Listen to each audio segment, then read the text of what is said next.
Chapter 11. Lies. Lavelle left, and Maxine and Grabowski ordered coffee.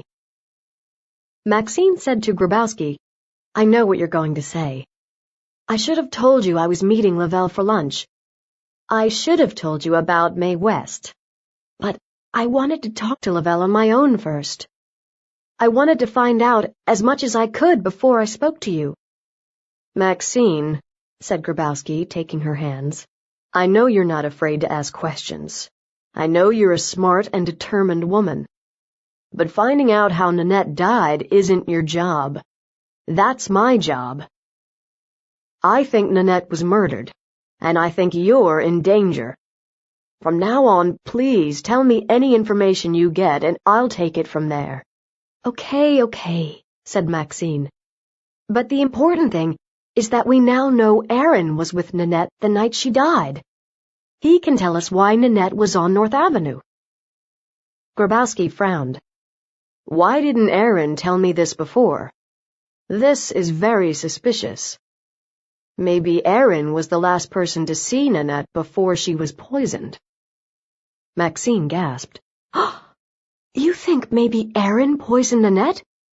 Why? He hardly knew her." They were both silent for a moment, and then Maxine spoke. "Aaron did warn me not to ask for another blood test. He said I would find out things I might not want to know. But I can't believe he's a killer." "Hank didn't want you to ask questions either," said Grabowski.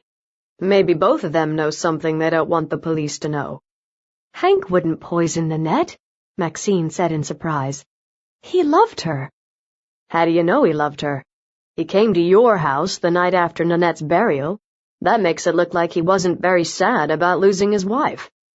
He's been staying at Virginia's house, too. Next you'll be saying that Virginia poisoned Nanette," Maxine said angrily. Grabowski finished his coffee and stood up. "You learned that Nanette was calling herself Mae West. That night, somebody attacked you at the tennis club. Maybe there's a connection." He and Maxine went out of the cafe to the hot street. "What do we do now?" Maxine asked. "Talk to Aaron?" "We talk to no one," Grabowski said. He took her arm and pulled her toward her car. "I talk to Aaron. You go to work. It's only 2:00.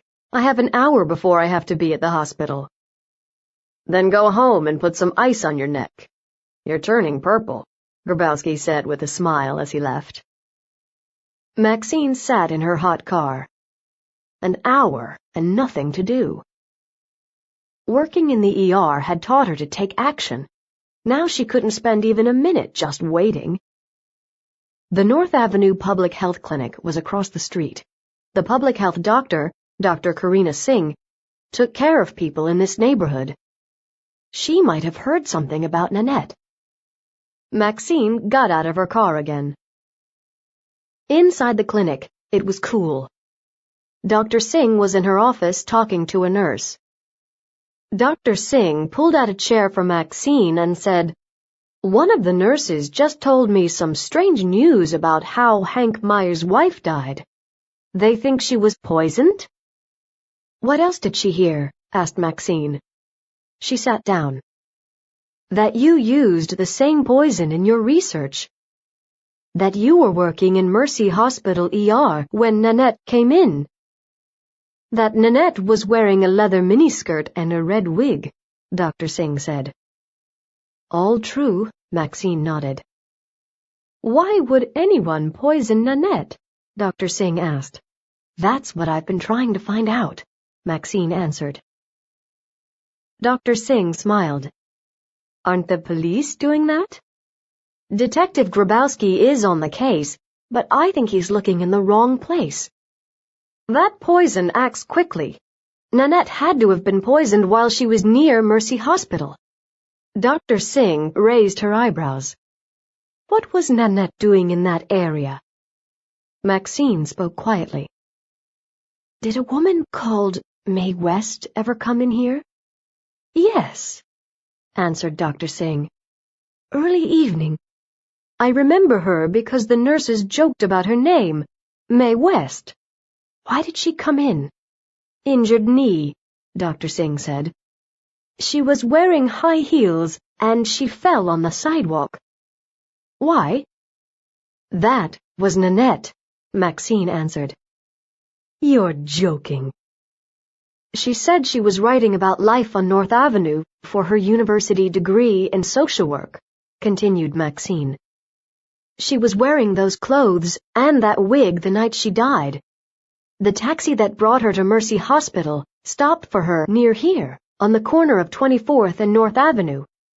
I just wish I knew what she was doing there the night she died. At 2:30 p.m., Maxine said goodbye and walked down North Avenue to 24th Street. She stood where the taxi driver had picked up Nanette. A closed grocery was on one corner. An empty store was on another corner. On the third corner was an old apartment block with broken windows. It looked like no one lived in it. The fourth corner had no buildings. Maxine looked through the window of the grocery. Nothing unusual. It was nearly 3 p.m. when she got to Mercy Hospital. She hurried into the ER, saw that it was empty, and ran down the steps to the pathology lab. She wanted to ask Aaron if he had talked to Grabowski yet. The doors to the lab were locked. Maxine saw light under the door. She knocked loudly on the door. Aaron, it's me, Maxine. Let me in, she shouted. After a minute, Aaron unlocked the door. Can I work in peace? He demanded. His eyes were red, and he needed a shave. I have so many bodies in here. I've got so much to do. Then you haven't talked to Detective Grabowski yet. Who? He picked up a knife. The detective who came here a few days ago with Nanette's blood test results. I haven't told anyone I'm here today, Aaron said. I need to get this work done. Say, what happened to you? He saw the bruises on her neck. I was at the tennis club and somebody attacked me when I was in the women's dressing room, Maxine said. Hadn't you heard? It's all over the hospital. I haven't spoken to anyone in days. Who attacked you? I don't know, Maxine said. But I think I was attacked because I have learned something about Nanette's killer. The person is trying to stop me from knowing the truth. What have you learned? Aaron picked up a new knife. Maxine spoke quietly, but clearly. I learned that Nanette used to put on a tight leather skirt and a red wig and walk around on North Avenue. And I learned that you met Nanette on North Avenue and she got into your car. The knife fell out of Aaron's hand. Aaron, tell me what happened to Nanette that night, Maxine demanded.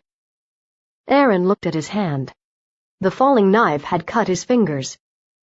He pulled off his gloves and threw them into the garbage. I don't know. I wasn't there. He started to wash his cut. But a woman who lives on North Avenue recognized you. She saw your photo, Maxine argued. Aaron looked at Maxine. What photo? Where did she get it? I showed it to her. Aaron, did you meet Nanette on North Avenue? Maxine insisted. I did not. I didn't know Nanette was walking around on North Avenue, and I didn't meet her there. You're lying. But Maxine's argument was cut off by her pager calling her to the ER. She hurried out.